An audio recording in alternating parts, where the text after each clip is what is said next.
I spotted my 47-year-old CEO crying at the supermarket. What she whispered was something I was never meant to hear. It was just another Tuesday morning quiet, with the usual hum of hovercarts and the faint smell of synthetic bread floating in the air. He wore his standard uniform, a simple gray jumpsuit with the corporate insignia of Vera Dynamics, and carried a reusable shopping basket, scanning his mental checklist: protein packs, nutrient paste, and a few synthetic fruits for variety. He had expected nothing unusual. The supermarket was usually calm, the same vendors, the same autopilot drones restocking shelves. Yet, as he turned the corner past the aisles of nutrient packets and vacuum-sealed vegetables, he froze. There she was. Mara Vera, his CEO, a woman who had dominated news cycles, corporate boardrooms, and interstellar trade negotiations, was standing by the produce section.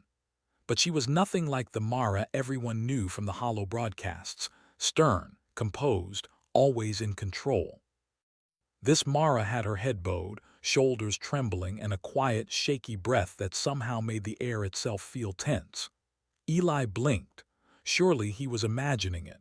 CEOs didn't cry in supermarkets. CEOs didn't cry anywhere outside their offices, not in front of anyone. Yet here she was, tears glistening under the soft fluorescent lights, a hand pressed against her chest as if trying to stop her own heart from breaking.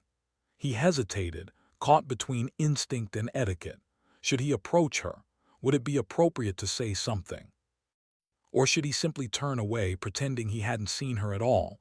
Then he heard it, a whisper, so soft that it almost blended with the hum of the air conditioning. "The stars, they're listening." Eli's breath caught. He glanced around quickly. No one else seemed to notice Mara, or maybe they just ignored her. But those words, whispered as if meant for no one but the universe itself, lodged in his mind. What did she mean? The stars listening. He wanted to ask, but the moment passed. Mara wiped her eyes with the back of her hand, straightened her posture, and walked toward the checkout. Eli, frozen, could only follow at a distance, trying not to seem intrusive. As he stood in line behind her, he stole glances at her profile.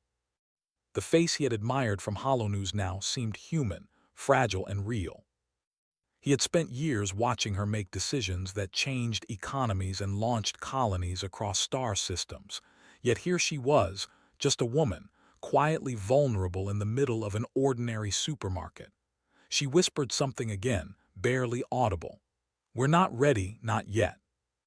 Eli didn't know if she meant humanity, her corporation, or herself.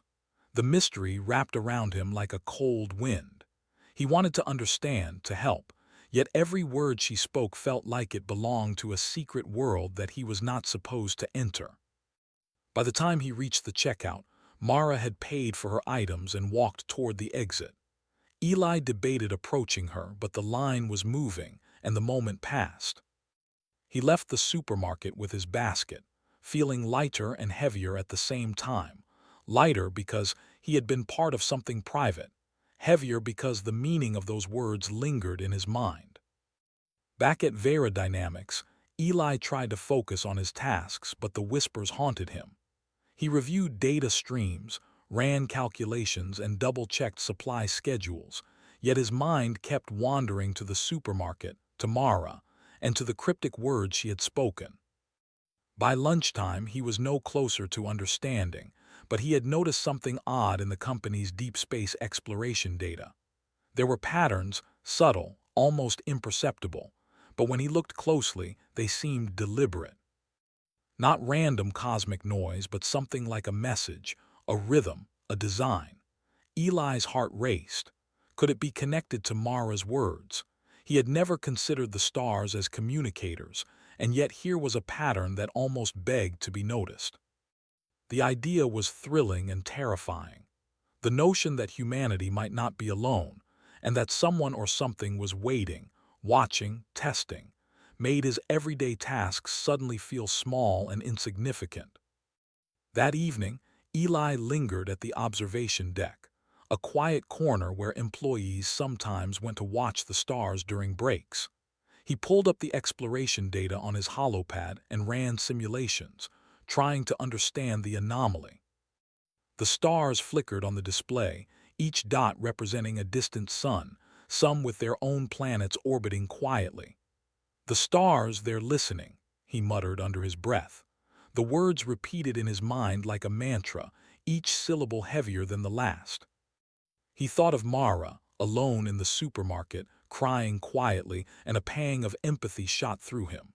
How many burdens did she carry? How much did she know that no one else could comprehend? As he stared at the patterns, a realization began to form. The data wasn't just random cosmic noise. Someone or something was trying to communicate, and somehow Mara knew. Somehow she had carried that knowledge silently, weighed down by it. For the first time, Eli saw her not as the untouchable CEO, the brilliant mind behind humanity's industrial and technological expansion, but as a human being navigating something far greater than herself. And in that moment, he felt a surge of determination. He needed to understand. He needed to know what Mara had seen. The next day, Eli found himself looking for Mara in the halls of Vera Dynamics. She moved through the office with the same confidence, same composed demeanor that everyone expected of her. But now he noticed subtle details. The slight tension in her shoulders, the faint shadow under her eyes, the way she sometimes stared at the sky through the panoramic windows, as if listening for something invisible. Eli approached her cautiously during a coffee break, rehearsing what he could say without seeming disrespectful. "Ms. Vera," he began, his voice steady, "I noticed something in the exploration data patterns. I thought maybe you could explain." She looked at him with a calm, almost unreadable expression. For a moment it seemed she might dismiss him entirely. Then her eyes softened. "Be careful, Eli," she said, her voice gentle but firm. "Some things humanity isn't ready for yet. Some things are better understood quietly before they are shared." Eli nodded, swallowing his disappointment. Yet he could see the faintest glimmer of worry in her gaze. He sensed that whatever secret she guarded wasn't just about data, it was about the fate of humanity itself. That night Eli couldn't sleep. He replayed every detail of the supermarket encounter, every word Mara had whispered. The stars on his hollow display seemed to shimmer with meaning, almost teasing him, urging him to look deeper, think harder. He realized that something extraordinary was happening, something that would change not just his life, but the future of humanity. And yet, the answers were shrouded in secrecy, hidden behind the calm, unwavering facade of the woman he had once thought untouchable. In that quiet moment, staring at the infinite expanse of stars, Eli made a silent vow. He would uncover the truth. He would understand the whispers, the patterns, and the secrets that Mara carried. And maybe, just maybe, he would be ready when humanity's moment finally arrived. The ordinary day was over. The supermarket encounter had been brief, almost accidental, but it had awakened something inside him, a spark of curiosity, courage, and determination. And Eli knew deep down that life would never be ordinary again. Because the stars were listening. The next morning, Eli arrived at the Vera Dynamics observation deck earlier than usual. The office was still quiet, the faint hum of machinery and ventilation filling the empty space. The stars on the holographic display twinkled as if they had waited for him, patient, silent, yet somehow expectant. Eli couldn't shake the words Mara had whispered in the supermarket. "The stars, they're listening." And then in the office, "Some things humanity isn't ready for yet." Every time he repeated them in his mind, they sounded more like a challenge than a warning. He pulled up the exploration data again, the deep space streams they collected from probes orbiting distant star systems. To the casual observer, it was just light and energy readings, patterns of radiation and cosmic background noise. But Eli had noticed the anomaly, the subtle flickers, the tiny but deliberate sequences hidden within the data. He stared at them, trying to make sense. They were almost like pulses, sequences that seemed too precise to be random. It was as if the universe itself was trying to speak, sending a message through the stars, encoded in the light that had traveled for centuries to reach him. "Maybe I'm imagining things," he muttered, leaning closer to the hollow display. "Maybe I just want this to be important." But the patterns didn't feel imagined. The same sequences appeared again and again across multiple systems, multiple probes, multiple wavelengths. There was order in them, a rhythm, a design.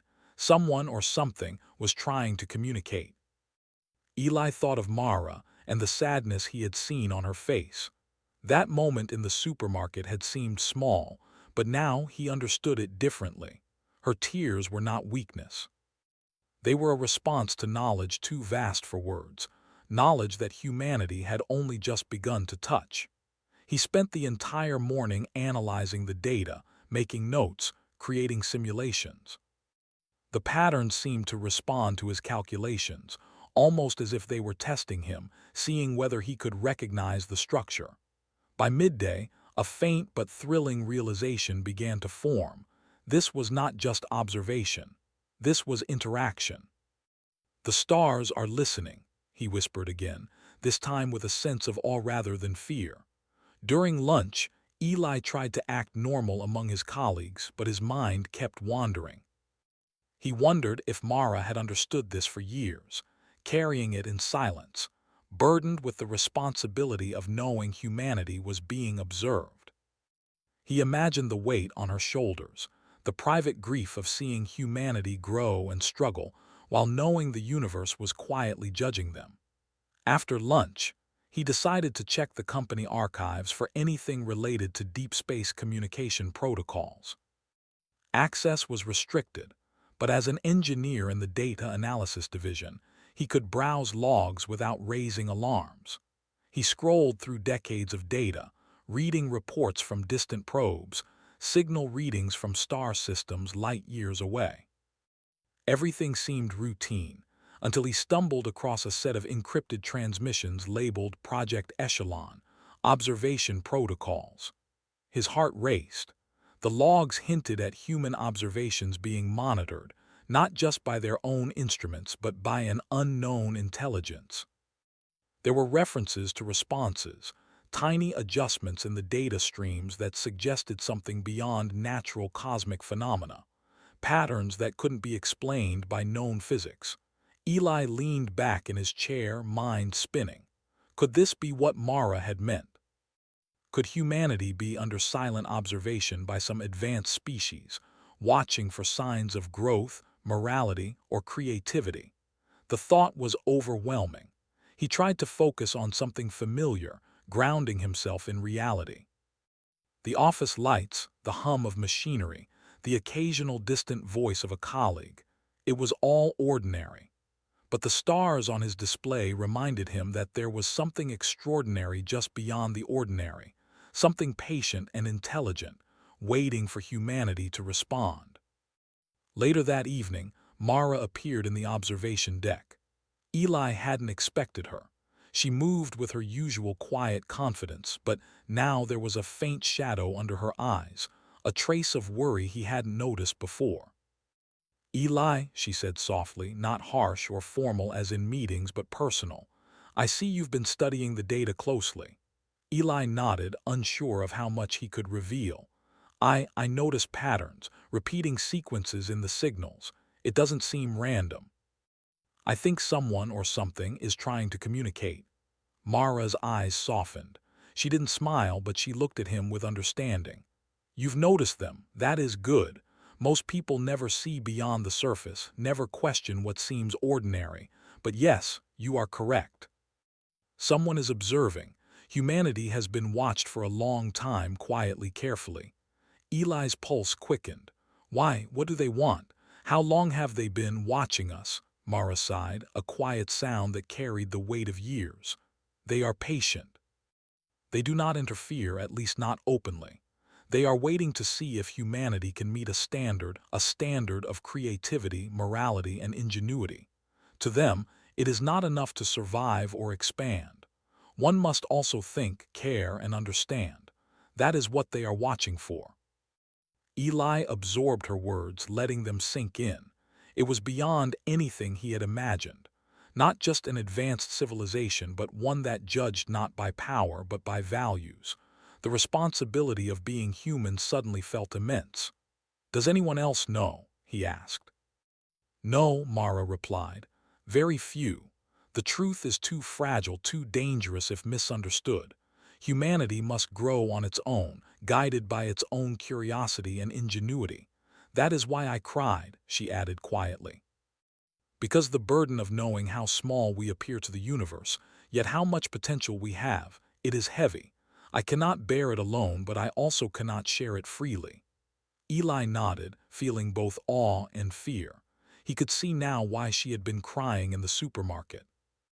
Not because she was weak, but because she carried a responsibility far greater than any ordinary human could imagine. For a long moment they stood in silence, watching the stars. Each distant sun, each faint light, felt alive, patient, and deliberate. Eli wondered if the stars themselves were sentient, or if the intelligence behind the observation was hidden, guiding the light like a subtle conversation across the cosmos. Finally, Mara spoke again. "I cannot explain everything yet. Humanity is not ready for full disclosure. But I can show you small pieces, hints. You have a good mind, Eli. You can see patterns that others cannot. Perhaps in time you will help guide humanity's response." Eli felt a surge of determination. He wanted to understand, to learn, to prepare. I will do my best, Miss Vera," she nodded, placing a hand briefly on his shoulder, a gesture of trust, rare and meaningful. "That is all I ask. Observe, learn, think, and remember the smallest actions matter. Every choice we make shapes how they see us."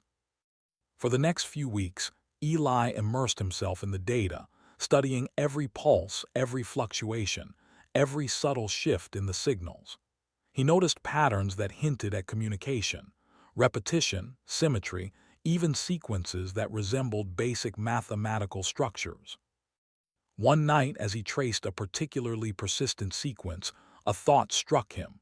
What if they weren't just observing? What if they were testing humanity, seeing how they would respond to subtle hints of intelligence? It was thrilling and terrifying.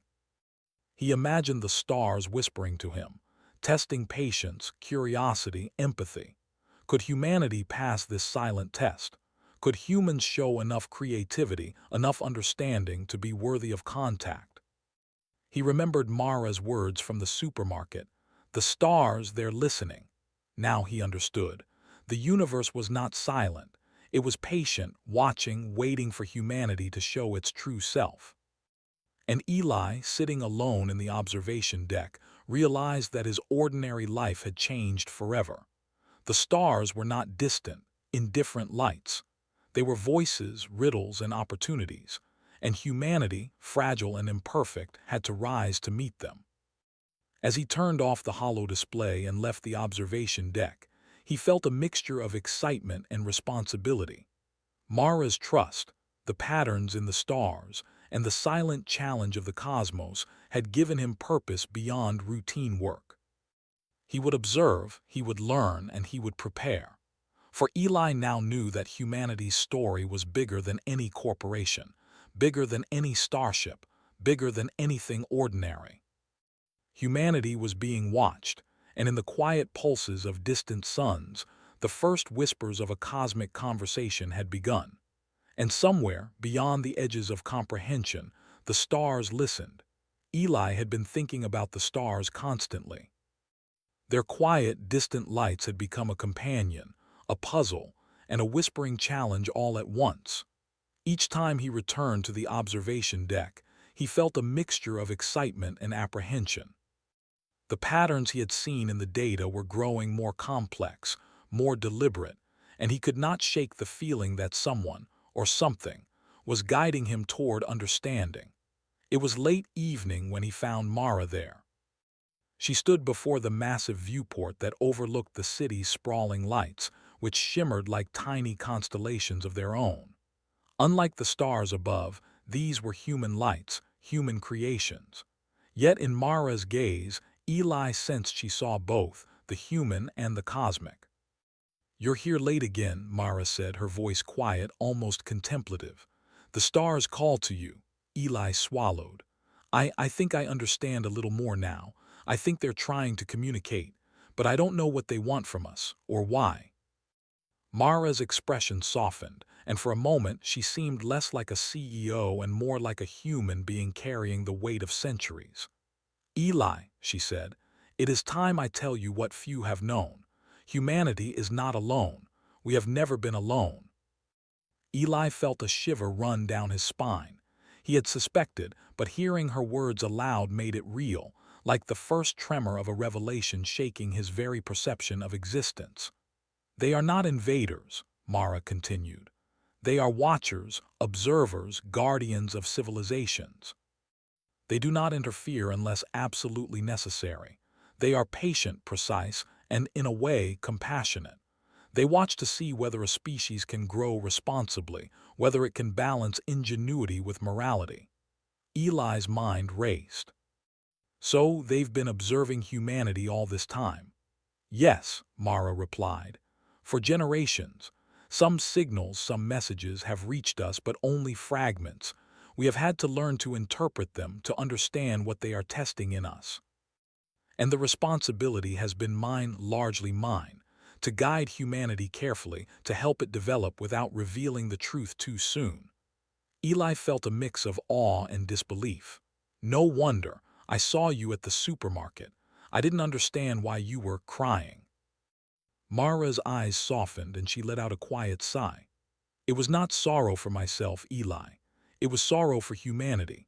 I have seen how fragile we are, how often we falter in curiosity, kindness, or patience. And yet I have also seen our brilliance, our courage, our creativity. The potential we carry is vast, but so is the risk if we misuse it. Sometimes the weight of this knowledge overwhelms me." Eli stood silently, trying to absorb it all. To think that everything humanity had done, every step in technology, every exploration had been under observation, and that the future of civilization could hinge on something so abstract, so moral, felt both terrifying and exhilarating. "Why tell me?" Eli asked finally. "Why share this with me now?" "Because you notice patterns others cannot," Mara said. "You ask questions, you see beyond the obvious. That is rare. You may be part of what ensures humanity responds well when the time comes. I cannot do it alone. And now I need you to help me understand how humanity might communicate back." Eli nodded, a surge of determination coursing through him. "I'll do my best. I want to understand. I want to help." Mara smiled faintly. "Good, then let us begin." She led him to a secure section of the observation deck, where a large holographic table projected star systems in 3 dimensions. Each light represented a sun, a planet, or a distant signal source. She gestured to a set of flickering lights that seemed almost deliberate, almost alive. "These," she said, "are the signals we have identified. They appear random, but they are structured. Mathematical sequences, geometric repetitions, subtle shifts in frequency. At first we thought they were natural anomalies in space-time, but they are not. Someone or something is attempting to communicate with us, and now they are testing us." "Testing us?" Eli echoed. "What do you mean?" "They want to see how we respond," Mara explained. "Not with weapons or conquest, but with intelligence, creativity, empathy. They judge not by how powerful we are, but by how we think, how we create, how we treat each other and our environment. Every choice, every action we take is observed and measured." Eli felt a thrill and a chill at the same time. "So, everything we do matters, every decision, even small ones."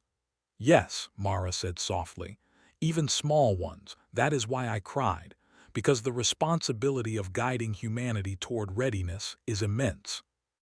And yet I also cry because I believe we can do it. Humanity is flawed, yes, but brilliant, ingenious, resilient, full of potential. Eli took a deep breath, staring at the holographic display. The stars seemed closer now, less distant. Less like cold points of light and more like attentive eyes, watching patiently, testing humanity's character. Mara continued, her voice low, almost reverent. We must respond thoughtfully. The first message we send back cannot be one of fear or pride alone. It must reflect who we are, not just our technology, but our values, our empathy, our curiosity, our ability to imagine, to create, to care. Eli nodded. So, we communicate through ideas, through what we truly are. Exactly, Mara said. And that is what I need your help with.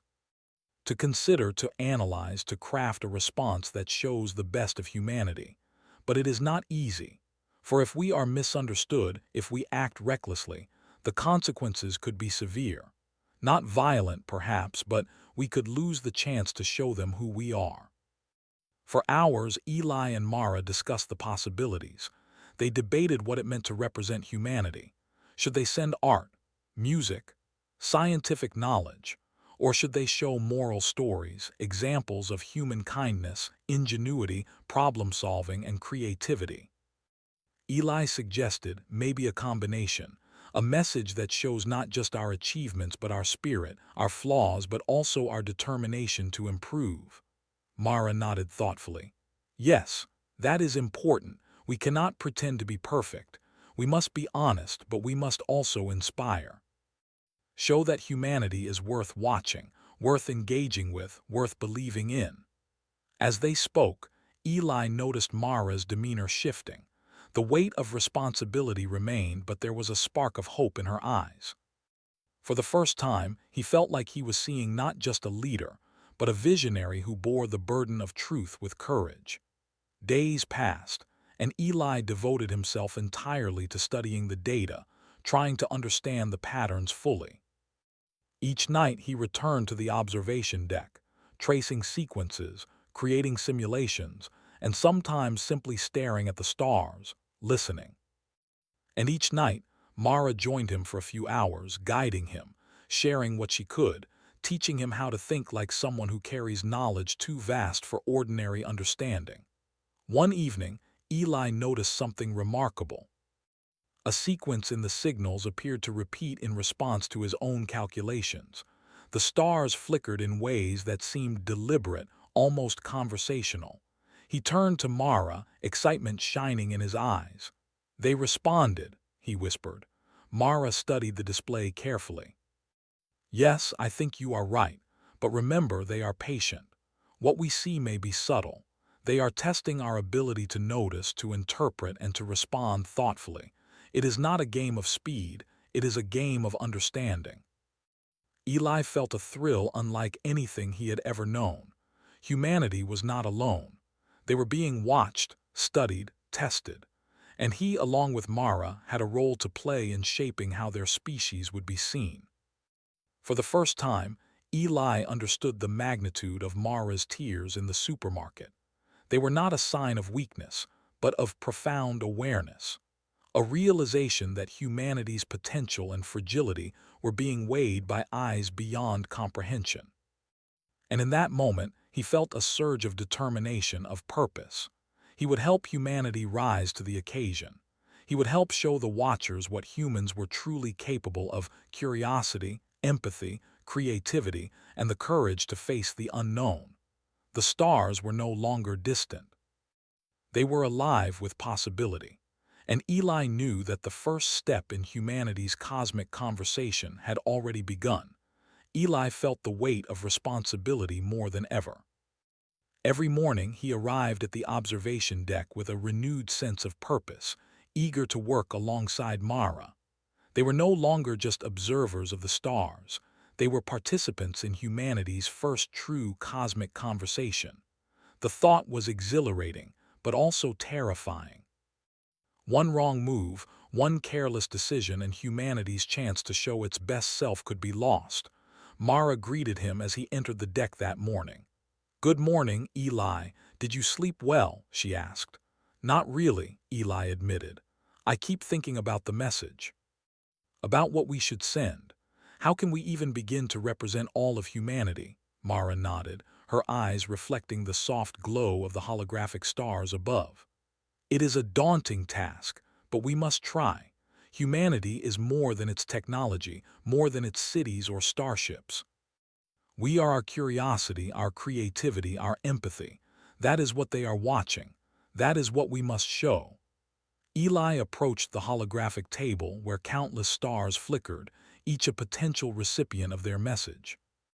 They began by reviewing the data from the signals again, trying to identify patterns that could guide their communication. Subtle sequences, repetitions, mathematical hints all indicated a level of intelligence far beyond human comprehension, yet comprehensible enough to guide them. "What if we make a mistake?" Eli asked, tracing a sequence with his finger. "What if they misunderstand us?" Mara placed a reassuring hand on his shoulder. "We cannot fear mistakes, Eli. We can only act with honesty and care. The Watchers understand imperfection. What matters is our intention, our effort, our willingness to grow." They spent the day discussing possibilities. Should they send raw data, scientific formulas, principles of mathematics and physics? Or should they show art, music, or literature? Or moral stories, examples of human kindness, creativity, and collaboration? Each option felt incomplete on its own. Eli suggested a combination.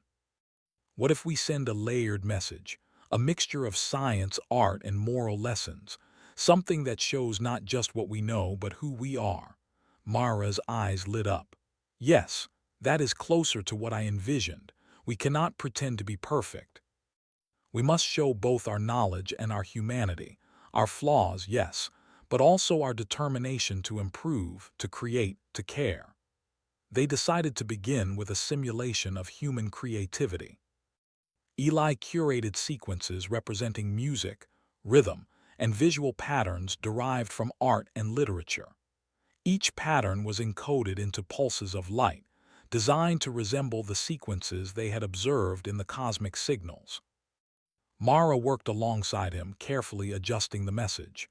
"We must remember," she said, "this is not a test of speed. It is a test of comprehension. They are patient. They observe every detail, every nuance." Days turned into nights, but the work did not feel like labor. Eli found himself immersed in a world of infinite possibility. Every note, every image, every mathematical sequence was a small bridge from humanity to the cosmos. And with each layer they added, the message began to feel alive, as if it could truly speak across light years, carrying the essence of humans themselves. One evening, as they refined a particularly complex sequence, a subtle flicker appeared in the data stream, a response. Eli noticed it first, eyes widening. "Mara, look!" Mara leaned over the display, her breath catching. The flicker repeated, almost like a heartbeat in sync with their message. "They are acknowledging it," she whispered, "but subtly. They are watching our approach, our choices. They respond, but cautiously, to see how we handle responsibility." Eli felt a thrill run through him. Humanity's first attempt at communication had been noticed. Not loudly, not dramatically, but in a quiet, deliberate way. The Watchers were listening, and humanity's voice was reaching them. The next challenge was harder. They needed to convey human empathy and moral reasoning, qualities difficult to encode in mathematical pulses or visual patterns.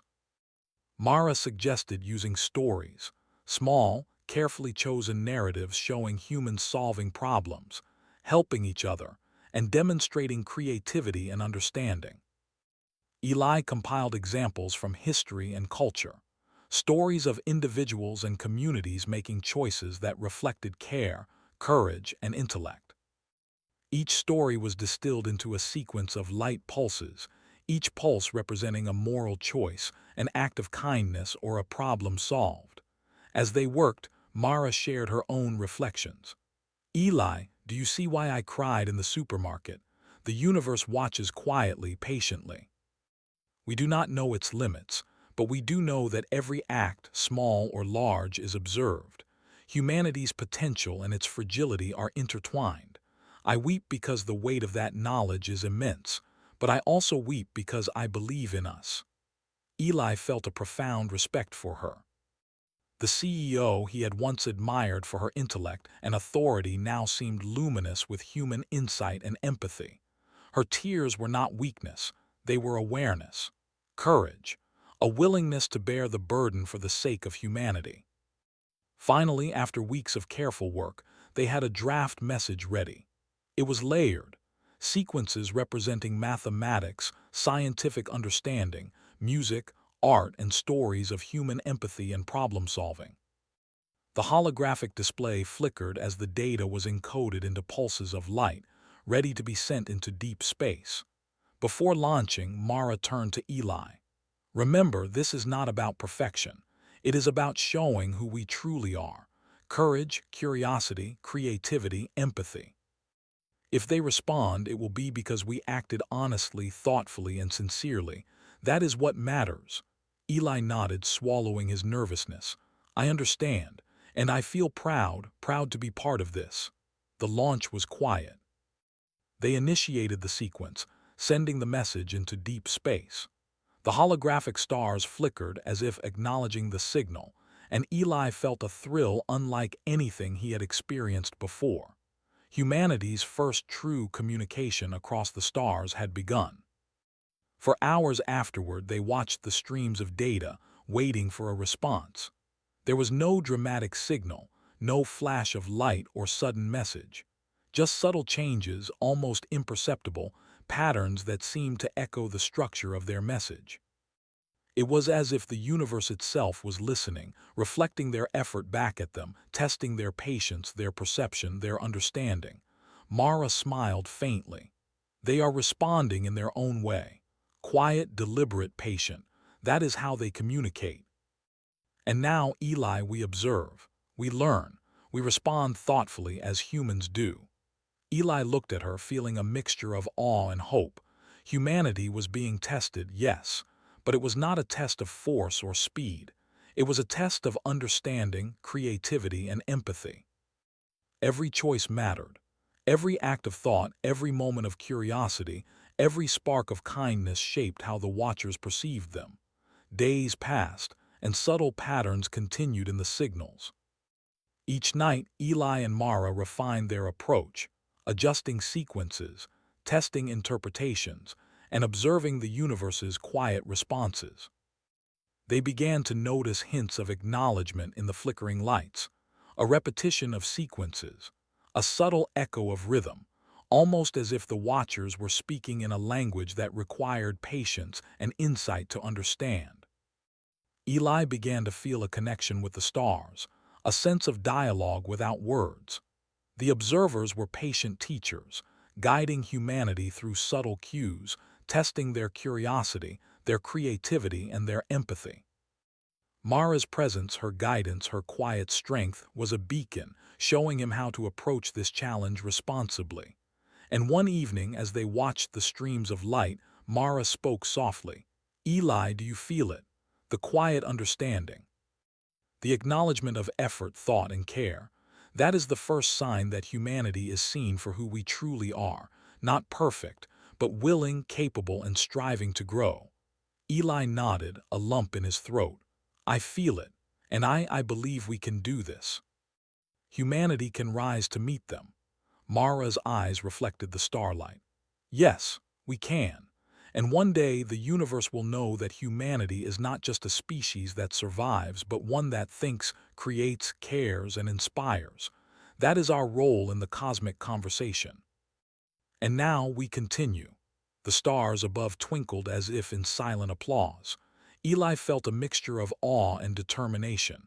Humanity's test had begun, not with weapons or conquest, but with thought, creativity, and empathy. And Eli knew that this was only the beginning. The quiet pulse of the universe was patient, deliberate, and full of expectation. And humanity, fragile yet brilliant, had taken its first step into the vast dialogue of the stars. For Eli, Mara, and all of humanity, the journey had begun. The weeks after the message launch were quiet but not silent.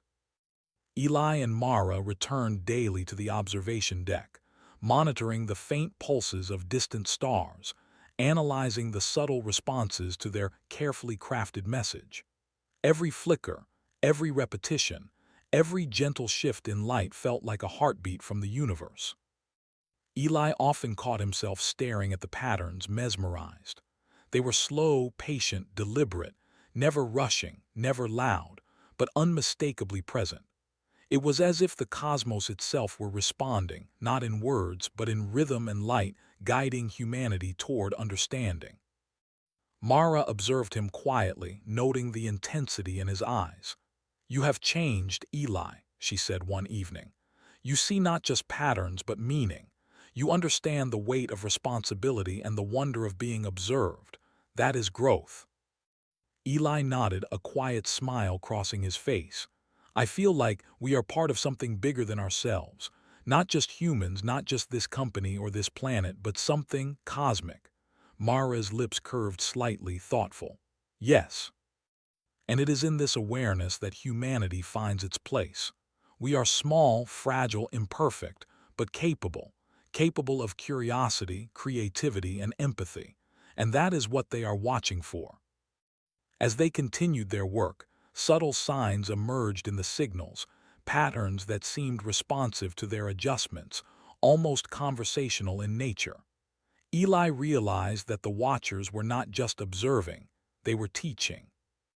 They were guiding, testing humanity's patience, creativity, and ability to understand subtlety. Eli turned to Mara one evening.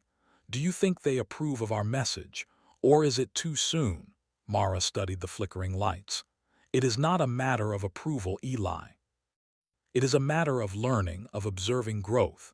The stars do not reward or punish in the way we understand.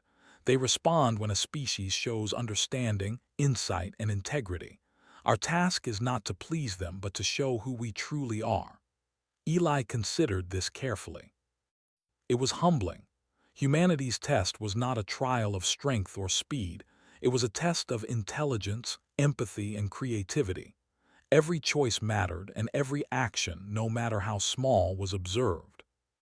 One night, while reviewing a new sequence of signals, Eli noticed something extraordinary.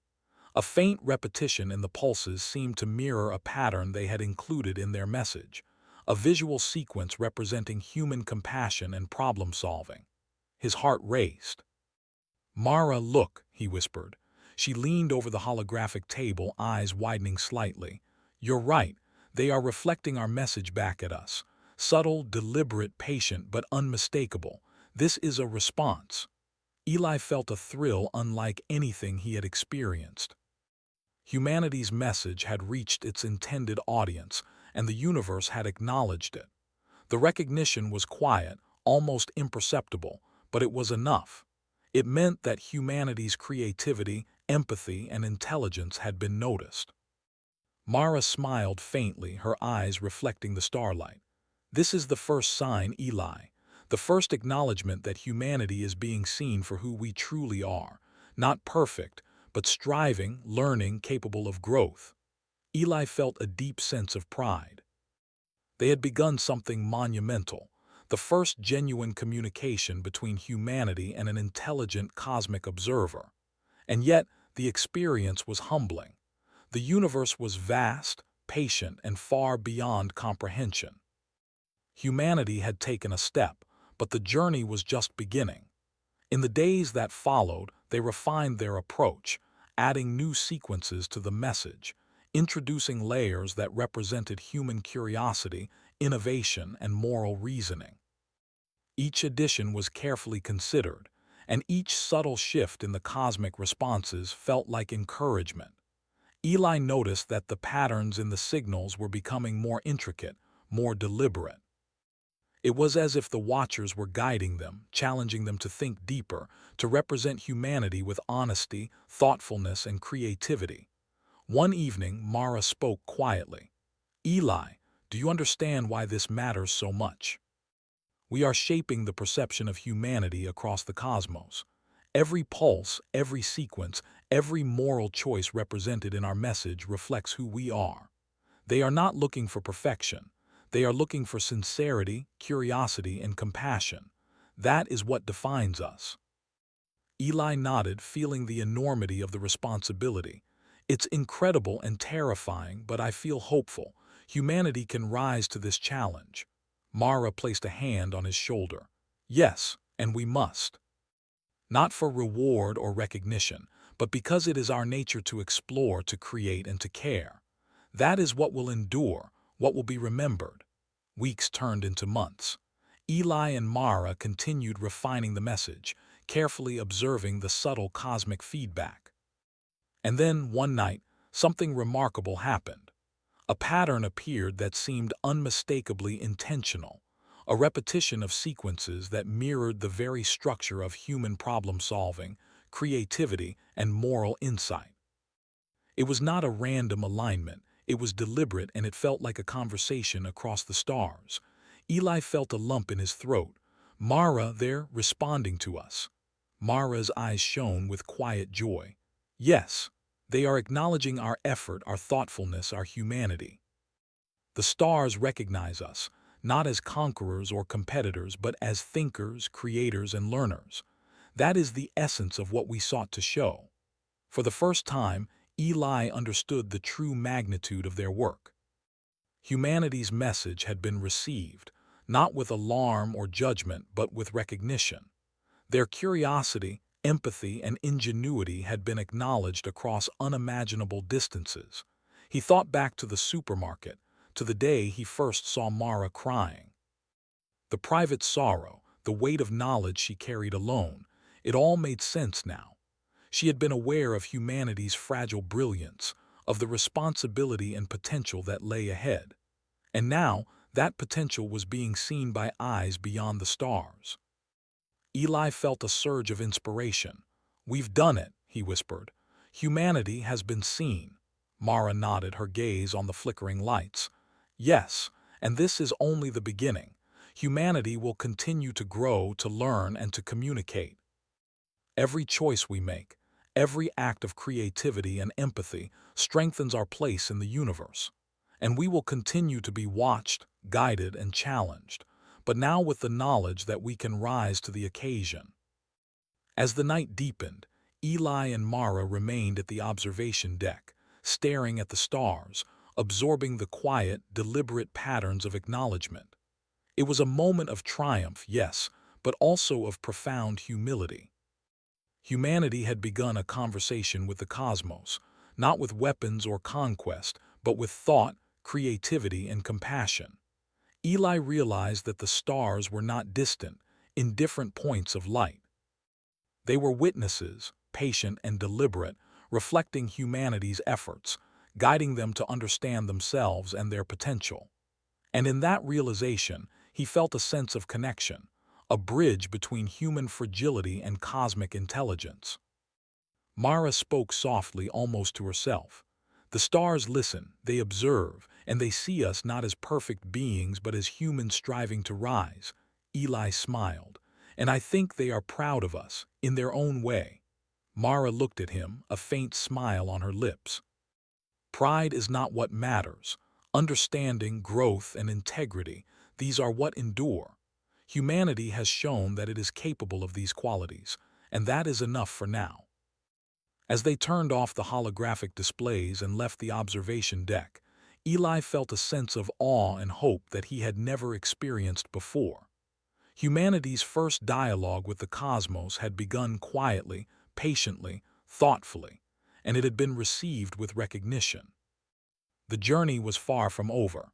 There were still challenges, still mysteries, still lessons to be learned. But for the first time, Eli felt that humanity's potential was acknowledged, that their efforts mattered beyond the confines of Earth, beyond the reaches of their star system, beyond the limits of their understanding. The stars pulsed softly, deliberate and patient, as if to say, "We see you. You are learning. You are becoming." And Eli, standing beside Mara, realized that the universe had become a mirror reflecting humanity's curiosity, creativity, and courage. And in that reflection he saw hope, endless, patient, and luminous hope. Humanity had taken its first true step into the cosmic conversation, and Eli knew with quiet certainty that they would continue, that they would grow, and that the universe would listen, always. Because the stars were no longer distant lights, they were witnesses, and humanity, fragile yet brilliant, had begun to shine.